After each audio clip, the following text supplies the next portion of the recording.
Hello everyone and welcome back to Vet Chats, where we help veterans share their awesome stories and make the veteran community a better place. I hope you stay tuned to hear how this generation is continuing their service. Quick reminder, if you are a female veteran who has ever served in California or is currently serving, or if you have lived in California and are now living elsewhere, please take the California Female Veterans Survey. The VA is putting this survey out to hear the voices of women veterans to help improve their facilities for female veterans. The link is in my bio. If you have any questions, please don't hesitate, reach out. I'd love to help you because as women veterans, it's really important for us to give feedback so then we can make these facilities better. All right, how is everyone doing? I'm a little rough tonight, I think. So I have a filter on and it looks crazy, I'm sure, when I close my eyes. But one of my kids gave me pink eye. They were playing with my makeup brushes, so I had to throw all my makeup away and my eye is super puffy.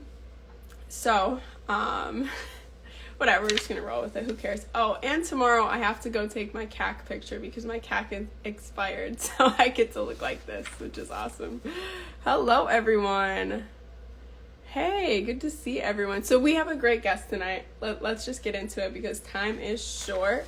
So I'd like to introduce Steve Nisbet. He served for 15 years as a U.S. Special Warfare Airman. He was a Pararescueman.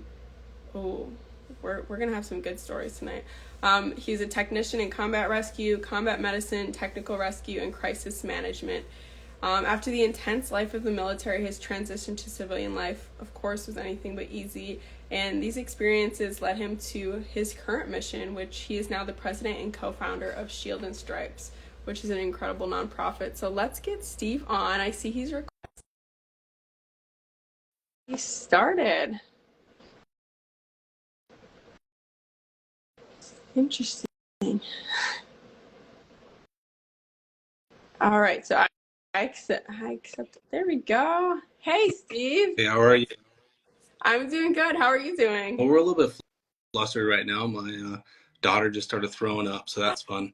Oh my goodness. If you need to leave, by all means. I of course know how that is.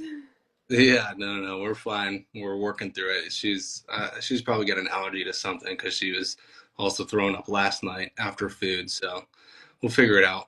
Oh no, is she really sick? Really tired or anything? No. It's very food oriented. Okay.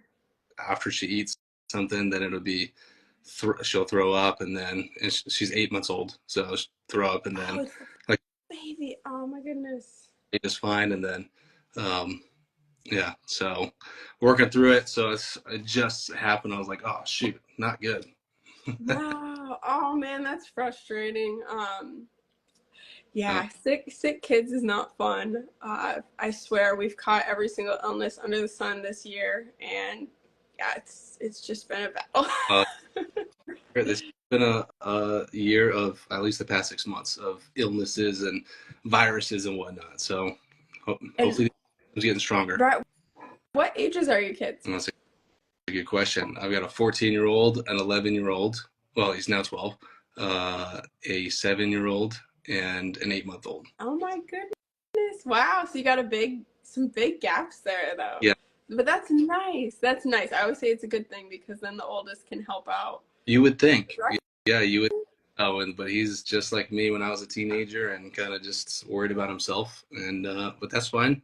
So he's in sports. So, but yeah, they do good. They're busy. They're busy with their own things, but still, they'll never forget. That's You still have that experience of being around babies. You never get that as a kid. But anyhow, let's get into you, Steve. Where are you originally from, and how did you end up? What was behind your decision to join the military? Yeah. So I grew up in Tucson, Arizona. I was born in Aurora, Colorado. Moved there when I was young. My dad was in the Air Force. He was in security forces for a while, and then he got out after I think 8 years. And then went into the Tucson Police Department and settled there with my mom. So I've got two brothers. Actually, I'm a twin, so I have a twin brother and an older brother. So grew up in Tucson. Yeah, grew up in Tucson. Yeah, just a really normal life. Played sports. Actually played soccer most of my life, And that was the plan. That was the goal, was to, like, always in my back of my mind, I wanted to go be a professional soccer player.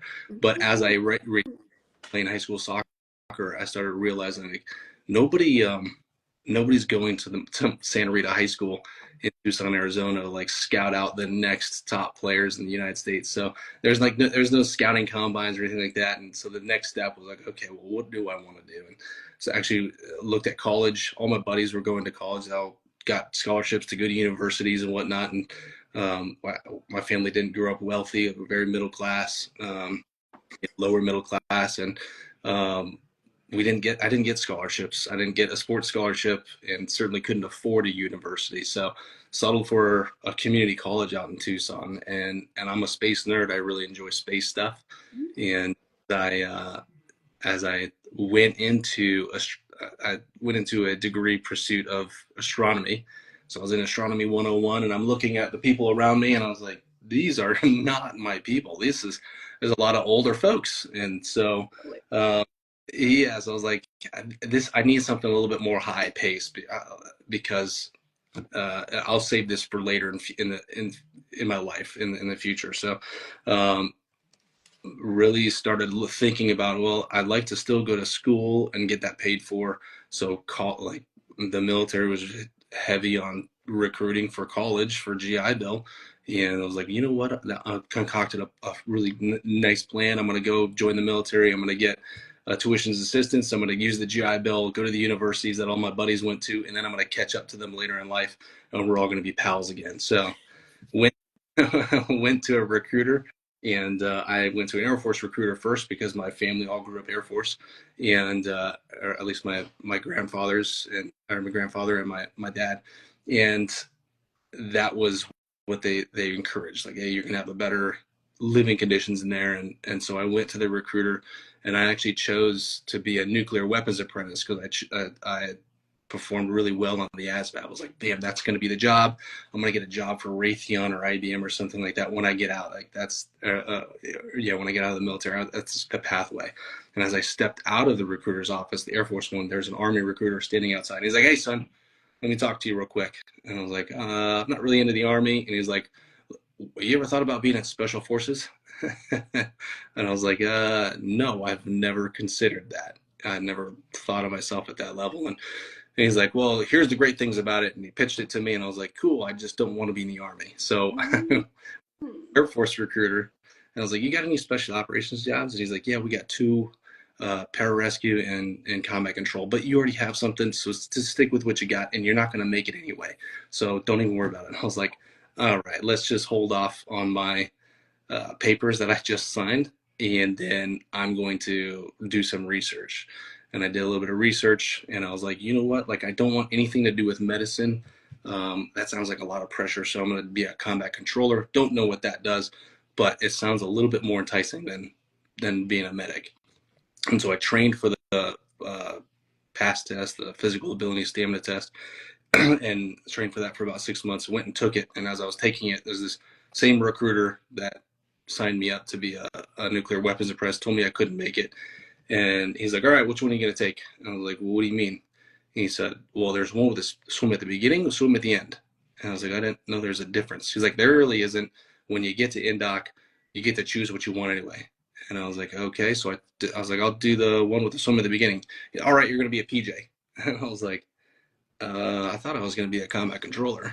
And he's like, yeah, it's the same. When you get to indoc, you choose whatever you want. And I was lied to, which is fine because I ended up enjoying and pursuing my career the way I did, and I enjoyed it. But it definitely was a surprise when I did join, and I got that, hey, you're going to be something completely different than what you thought you were going to be. Yeah, it's funny how they find a way to fill those quotas, and they'll talk you into it. I'm sure the Air Force recruiter was kind of upset because usually those nuclear jobs are really they're hard to fill. It's hard to find smart people that want to join the military, I guess. Yeah, apparently so. I was like, oh, I mean, it was the highest ASVAB scores you could get is to get that. So I'm not trying to say I'm super smart, but at least I knew mathematics, and I could, and engineering a little bit. So um, and I only saw that as a way to just go hang out with my high school buddies. Right, right. So thinking of your astronomy passion, would you have joined the Space Force if it was around back then? Oh, I've never even thought about that. I would have done research to understand what Space Force, like what it was, and and I don't know anything about it now, but I can only imagine it's about Do any of us? yeah, I can only it's about satellites and whatnot, and Hmm. managing satellites and data and crypto, like so that wouldn't have interested. What interests me is the unknown of space. What's out there, what's what we don't know out there. So that's what really interests me. Okay, so more of like the physics or the extraterrestrial, Yeah. the Well, yeah, I mean, I'm a sci-fi nerd, so yeah, the extraterrestrial potential, what we don't know, like, could there be a planet like ours out there? I don't know. Um, gotta be. so that was, yeah, so that was, that's always been a fascination of mine. So, and it still is. But as I was looking through telescopes and drawing pictures of the moon and stuff, and I was like, yeah, I got to do something different. I spent my childhood running and playing sports, and now I'm drawing pictures of the moon. Yes. Yeah. So you went special forces, not even, having that in mind. I feel like so many people have that in mind and then they end up somewhere else. So it's pretty cool how you ended up doing that. What was the training like and where is it for Air Force?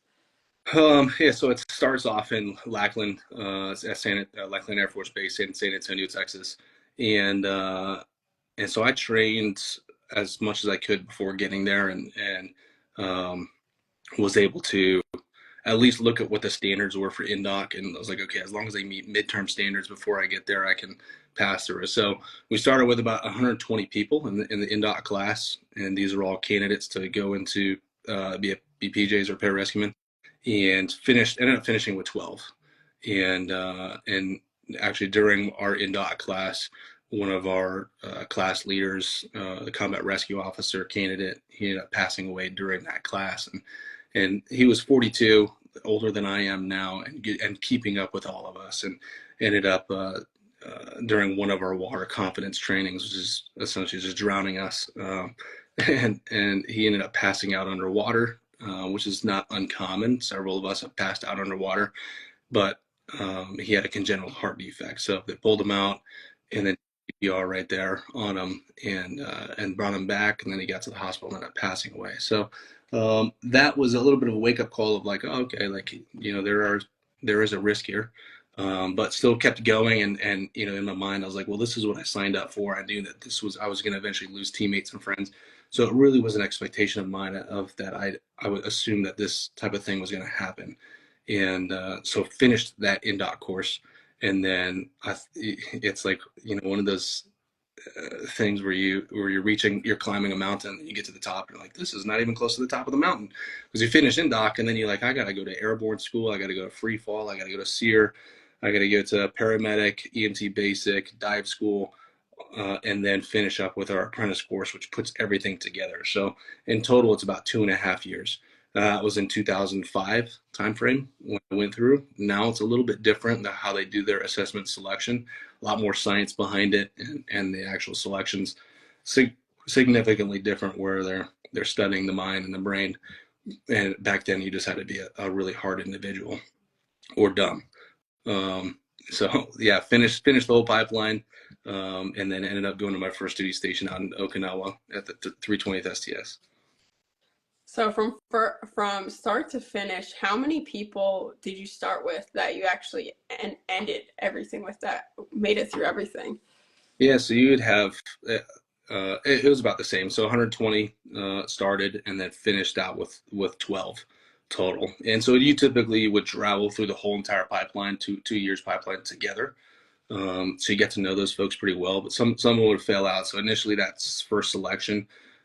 Folks would fail out of the physical stuff, and then later in the career or later in the pipeline, it would be because of the paramedic or the academic stuff. So or just doing stupid stuff like getting DUIs or something like that. That will kick a guy out real fast. And then, so the academic stuff and the paramedic was the second most difficult portion, because you're learning a block a week, and it's a 3-month course. It's a 6-month course crammed into 3 months. So it was really challenging. So you get to learn a lot of information, but then dump it. So you're not really like a super good medic come out of there. You could test really well was what I could consider it.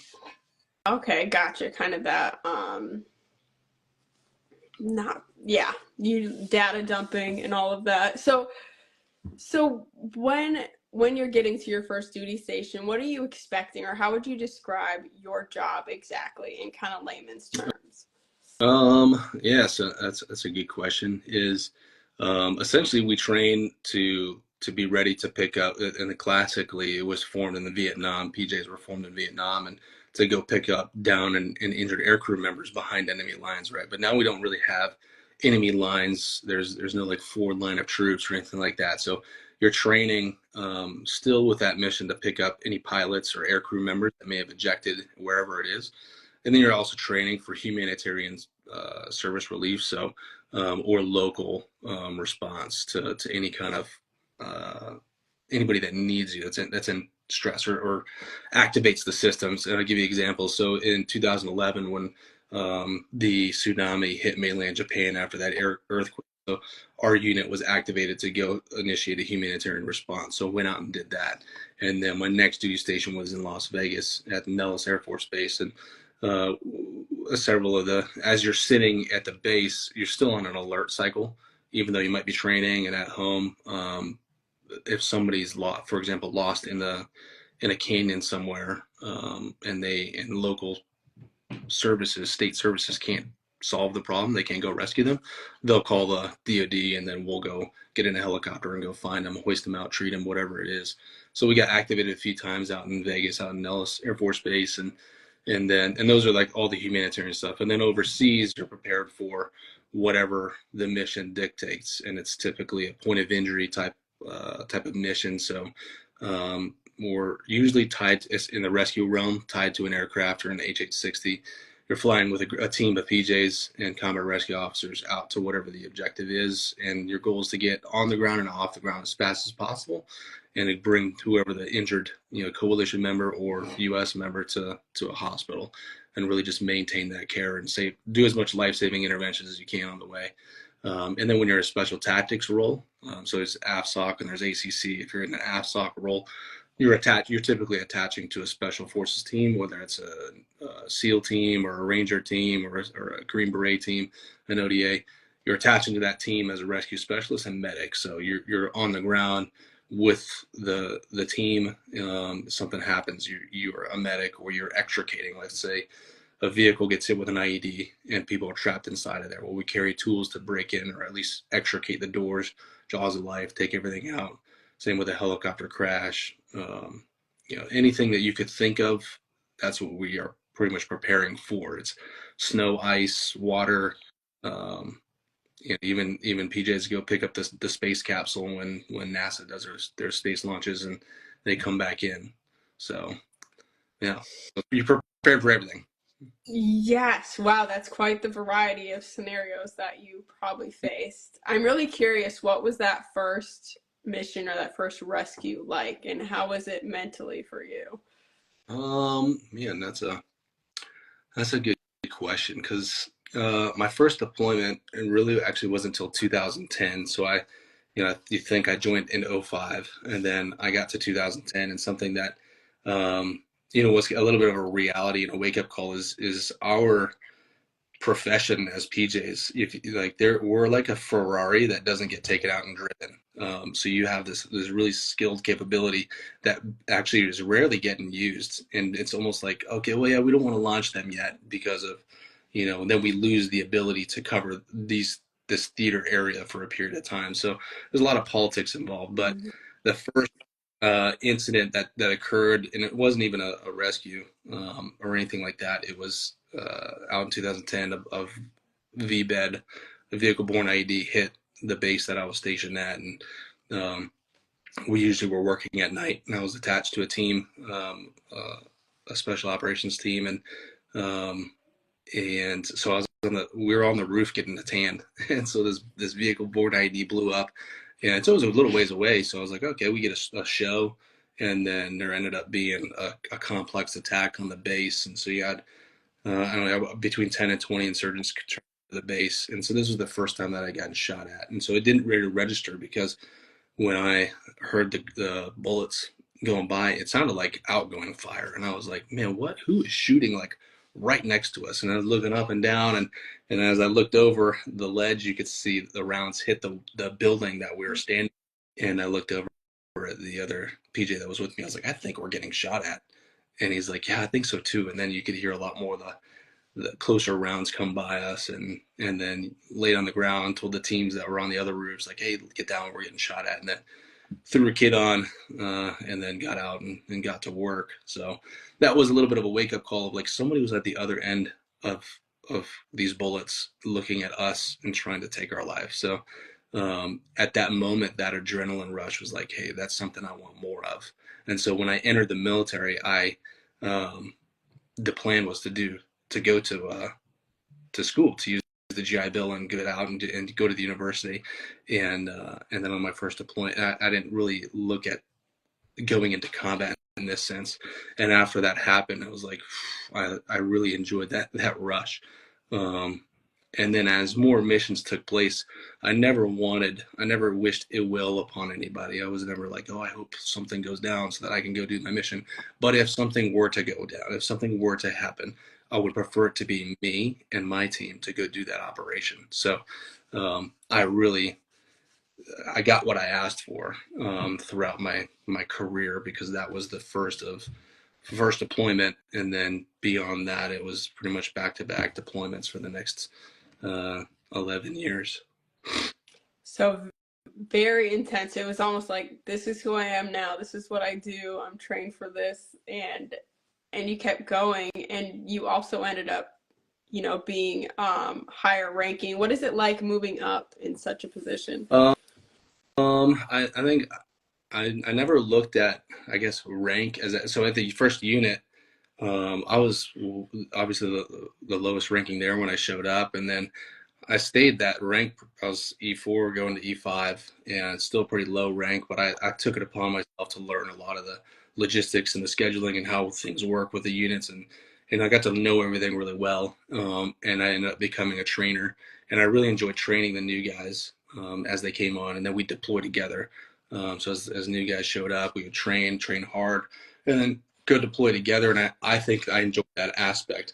And as I moved to the Nellis unit, you would train those new guys that show up. You're going to go on your first deployment, or their first deployment, and you hope that you train them well enough for what they're about to, embark on. And I always enjoyed as a team leader going into combat. I think that was the thing I enjoyed the most, was being a team leader, and earning their trust. But then I also like to watch the new guys, the new team members on their first mission, or at least their first time they see like something like terrible, some like this is what they signed up for, and as usual, always the same reaction of like they're kind of lost for a second, like 5 seconds, where they're in their own head, and then you got to wake them up, and then they get to work. So it's always really exciting to see a team that you trained perform at a high level. So I don't think that answered your question, because then later in life, I went to a different unit where rank really wasn't a thing up until you got to master sergeant and beyond. Once you passed E7, then it mattered. But at E7, it didn't really matter, because I was still doing team member work. I was still doing E4 work. Yes, yeah, that did answer my question. I was just kind of curious what it was like to go from, that novice, the new person, to, training others and guiding them through it. And I bet you it was, like you said, very rewarding. And so how long did you do this, and when were you like, okay, I can't do this anymore, or was that decision out of your hands? Yes and no. So both. So I was doing that. So I was a PJ for 16 years, or at least in the Air Force for about 16 years. And on my into about 2018 time period, towards the end, after 8 deployments at this time, and I had a couple kids at this moment, I started to. What really started to bother me was I couldn't remember people I'd known for a decade. I was very my communication levels were low. I was, lacked communication. I would stare into kind of empty space. My daughter's on a swing and I'm pushing her, and then before you know it, I don't realize when she got off the swing, and I'm still staring at nothing and pushing an empty swing. So those things kind of caught up to where I was like, man, what do I um, what is going on with me? Why can't I? Uh, why am I acting this way? And especially irritability. I was just getting very irritable at things that I should get irritable about. And so at our unit, the unit that I was at, um, there was a seminar or something like that about that was going to happen about PTSD, and I emailed the psychologist like, hey, I'm very interested. Is this thing still taking place? Showed up to the seminar, and they didn't put out, or at least I didn't read that it had canceled.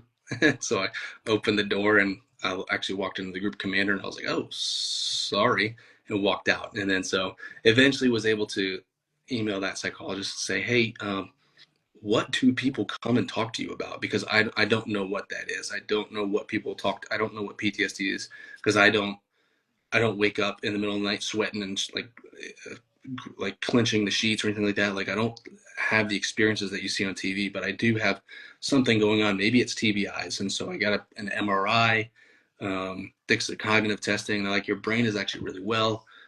Cognitive testing actually turned out really well, except for one area, which is attentiveness. You can't pay attention to much for very long.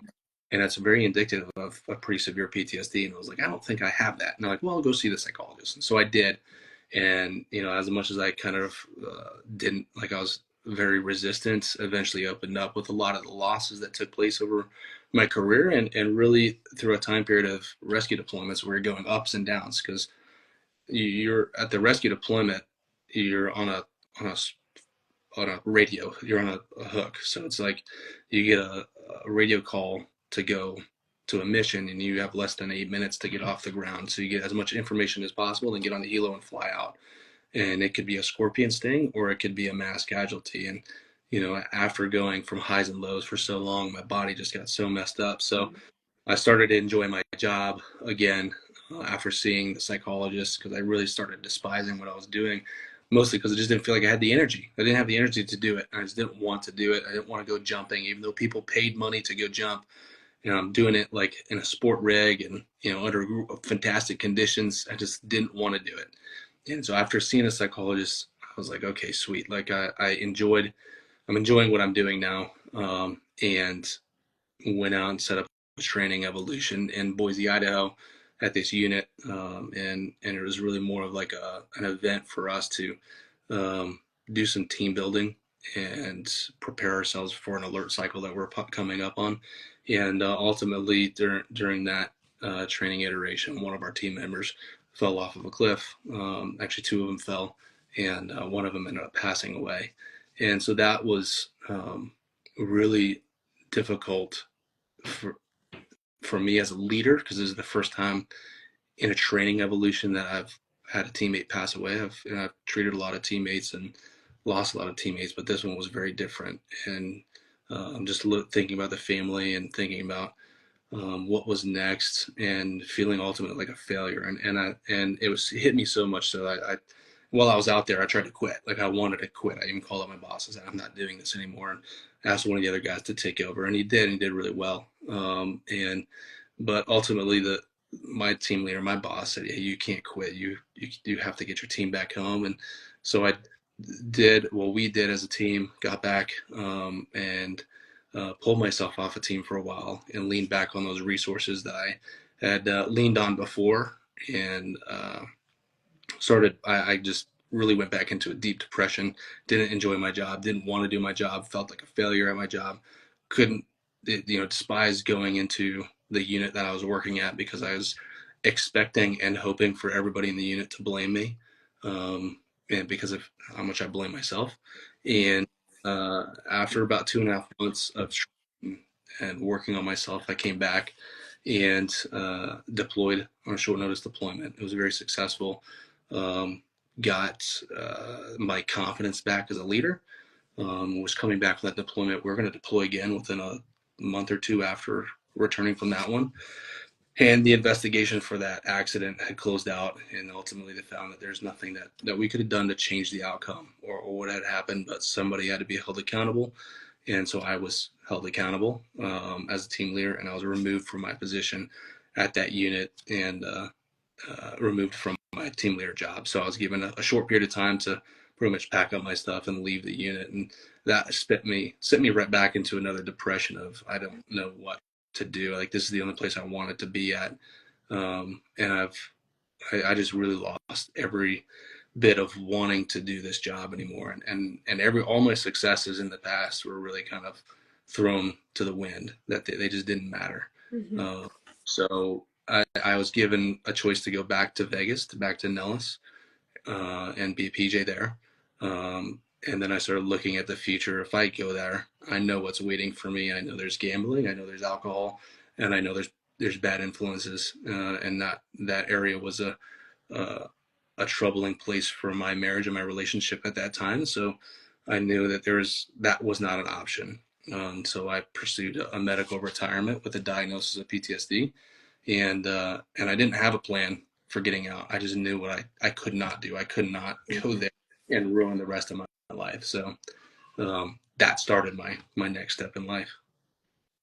I think it's really incredible that you saw that foresight of, hey, this will be a bad situation, even though, I mean, it was hard for you. Like you said, you were in a really bad place, but just to even understand, not even just blindly go into that situation, I think that was really smart, but also probably very scary because that's all you've known since you were right out of high school, and you're going from this intense level of, mission, what's the next mission, and then you're getting out and it's like kind of quiet and going back to your kids. So how was that transition?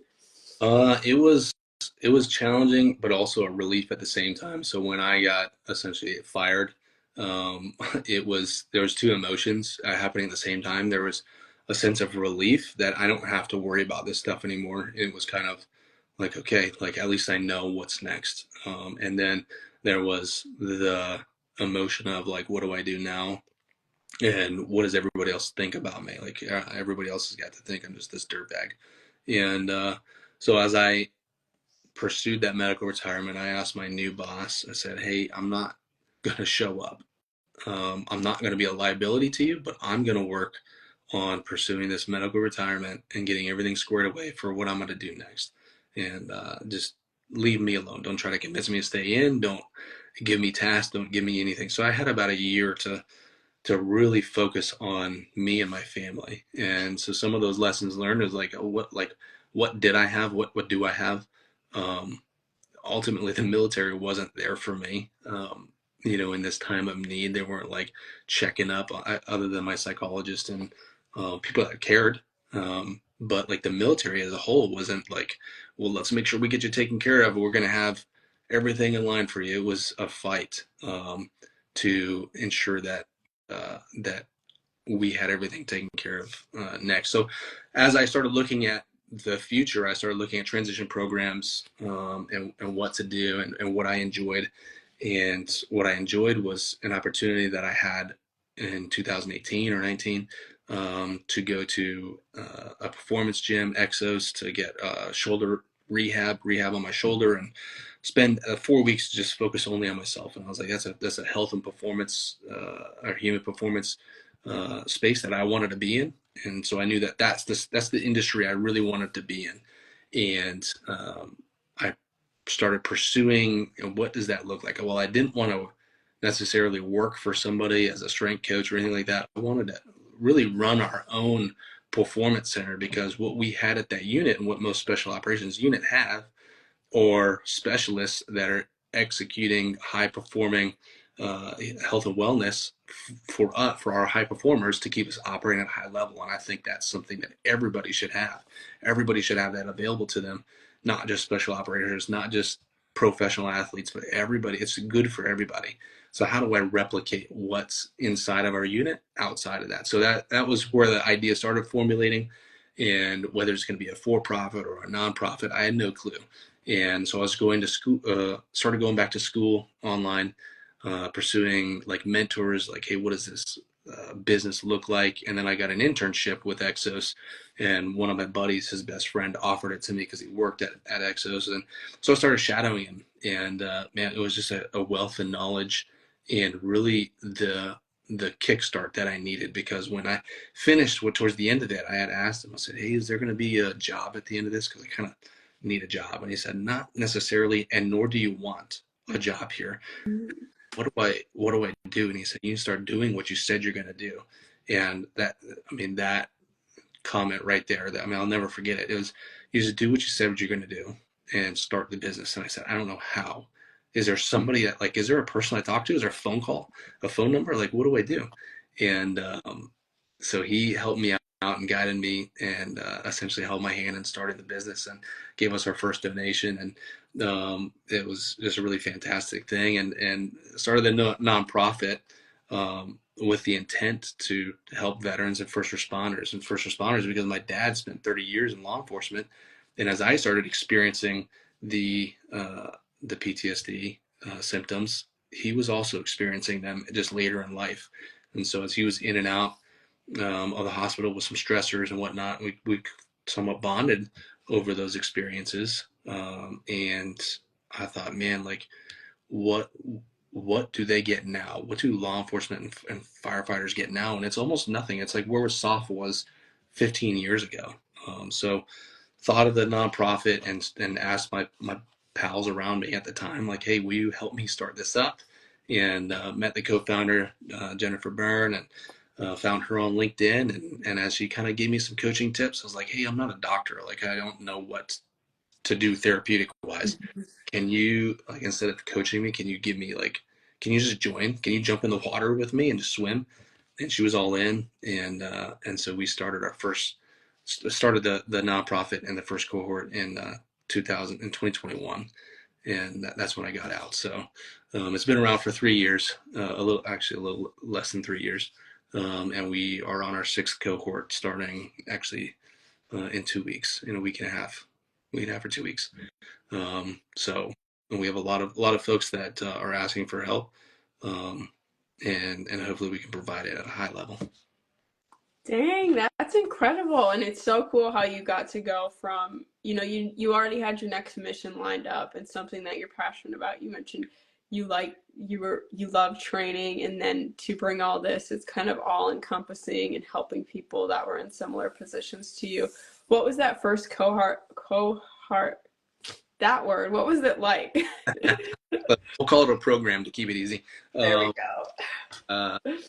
So it was a lesson. It was learning, because the first one was a pilot. It was like, hey, is this something that people want and need? Just because I went through it and I enjoyed it and I think it's a good idea doesn't mean everybody else does.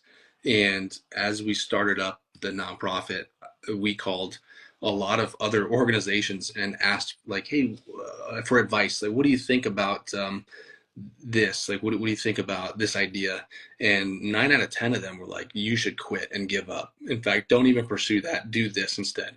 And so it was pretty appalling. And some of these are pretty high, well-known names. And I was like, wow, like, either they're threatened by me, or they truly don't want to help a veteran. Because I was a veteran asking for help. Just my help was a little bit different. It was, how do you start a business? Mm-hmm. So the one that helped out big time was Josh McCann from Big Sky Bravery. So he took me and Jen under his wing and gave us a lot of very good information. And he's just a tremendous individual. So as we started that first cohort, first program, it was a pilot to see if it worked, and we had a plan of what this should look like. But as we executed it, we took in a lot of lessons learned and realized, okay, we need to have it at this length, because the first one was a week long with 3 weeks of telehealth, and it was just long enough for them to really start getting into a groove.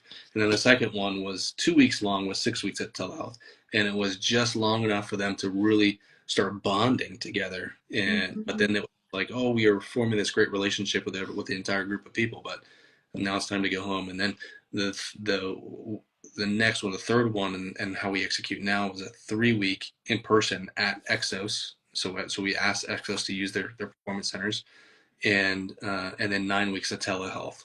And so all the modalities of treatment, so strength conditioning, nutrition, physical therapy, uh, occupational therapy, massage, yoga, and psych therapy are all happening in one place inside of a gym. And it's not a hospital; it's a gym.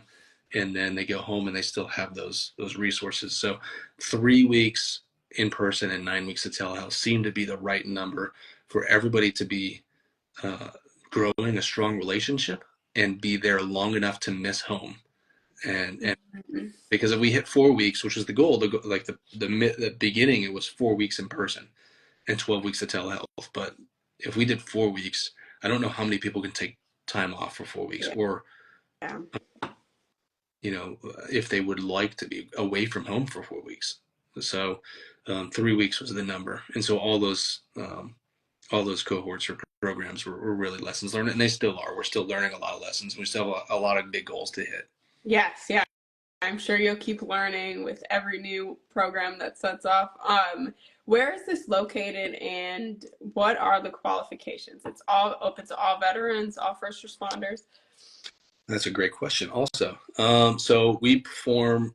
So this is for all veterans and first responders and active duty members. Active duty members, it's a hit or miss with your commander or leadership to be able to get permissive TDY or different types of leave approved. But if you're able to get that, that's it's no problem. But veterans and first responders, and right now we hold them inside of Exos Performance facilities. So their headquarters is in Phoenix, Arizona, and then they have another performance center in Gulf Breeze, Florida, where they do their tactical stuff. And then there's another one in Frisco, Texas, that we haven't touched yet, but I would love to get there. So 3 are available to us, and anybody can go online onto our website, shieldsandstripes.org, and apply through there. And now the application goes to our clinicians. I don't see it. Nobody else on the team sees it. It goes to the clinicians, and they take a look at it, and they're screening for a couple things. Do these individuals have acute suicidal ideation? Because we're not it takes some time to get into the program. Um, it's not a 24-hour thing. If somebody has acute suicidal ideation, there's other programs that offer services for that, and we partner with those organizations to be able to provide those services. Likewise with a detox center, if they have some dependency on drugs or alcohol that's pretty prominent, then we'll send them to a detox center, which we have done in the past, and then when they're complete there, then they can come back through the program and get their treatment. And I think one of the biggest things that I always like to mention is the difference. What's the difference between us and other organizations that say they do the same thing? Well, I haven't seen other organizations do exactly the same thing, especially for as long. But the difference is usually other programs are workshops or education, which are great, vacations, those types of things. And then you have ours, which is treatment. So I like to consider ours is a full treatment program. It's a 3-month long program where they're seeing a psychology. They're getting medical treatment done by physical therapists, by dietitians, by occupational therapists. So it's a full treatment program, not a educational workshop. Yes. And is there continued care after, or what is it like after you complete this? Yeah, so we are strongly developing our what we call alumni network, and that alumni network is run by an alumni, somebody who went through the program, and try to keep them involved either together, whether that's newsletters or opportunities. So there's other great organizations out there that do things that we don't do, whether it's hyperbaric oxygen therapy or something like that. We like to partner with organizations like them and say, hey, here's an opportunity for you to go get some extra treatment, whether it's to treat your TBIs or something like that, or equine therapy. So that we still have a network of these alumni that will work with each other, and trauma comes in waves. They're not just because they go through our program doesn't mean they're fixed forever. Right. So we'll maintain contact with them, and if they do truly need more help afterwards, we'll get them that help, and we're actively doing that now. That's incredible. Well, Steve, we have already come up on time. Also, I'm wearing the shirt. All that, yeah, I like it. I Looks love the good. logo. It's so clean. It's so like you can see what the colors mean. I love it. Thank you. It's great. Oh Yeah. yeah, that was my other question. Like, how did you come up with Stripes and Shields? Um, Like the name itself. yeah. Yeah, so the shields was really to represent first responders, so firefighters, law enforcement, and even EMS. They all wear a badge. It's a shield. And then the stripes is typically your folks that are actually in a combat role, or in the enlisted folks. It's the stripes of an enlisted. Every branch, their enlisted folks have stripes. Mm-hmm. That's not to take away from O's. You know, They I'm got not. stripes on their sleeves. Yeah, no dig on the O's. But that's essentially how it was formed. And there's a little bit of biblical context there too as well. But it took really like 3 months to formulate that logo design. In fact, I had my wife drew up quite a few different renderings, and then sent that to a digital uh, somebody that does graphic. Yeah, somebody that does graphic design. Then they sent us a bunch of different ones, and then we selected like 10 of them, narrowed it down to 3, and then out of the 3, then we ended up coming up with this beautiful logo. It's perfect. I know it's like a hard decision, but it looks so simple. It looks like that was probably the first one. You're like, yeah, this is what I dreamed about this. No, I certainly didn't get out of the military. You know what I want to do is start a nonprofit. Like that wasn't like the first thing that came to mind. This is just a passion of mine to be able to help. And now that we have a team of probably about 25 folks, um, they're all doing it because they're passionate about it. And none of them are getting paid for what they're doing. They're all doing it because they believe in it. And they've all been impacted by some sort of PTSD in the past, or some sort of physical trauma. So it's very important that when we bring on team members, that they do it for a passion, not for a dollar. They're doing it for what they believe in. Mm-hmm. Yes, and that's kind of easy to sniff out right away too. You can tell, and I think the ones that are in it for their genuine intentions, like yourself, the ones that last and they make the most impact. So I'm really happy to have you on here tonight, and thank you for sharing your story. Shieldandstripes.com, is it .org? .org. .org. For anybody listening, please check it out. Follow their Instagram. Please. And yes, thank you. I want to thank everyone for joining. We had quite a few come and say hi. And if you're listening to the replay, I hope you enjoy Steve's story. And Steve, again, thank you so much for being here, and I hope you have a great week. Thank you. You do as well. Good luck with your pink eye. Thank you. It's like watering right now. I can see. All right. Good night. Yeah, take care.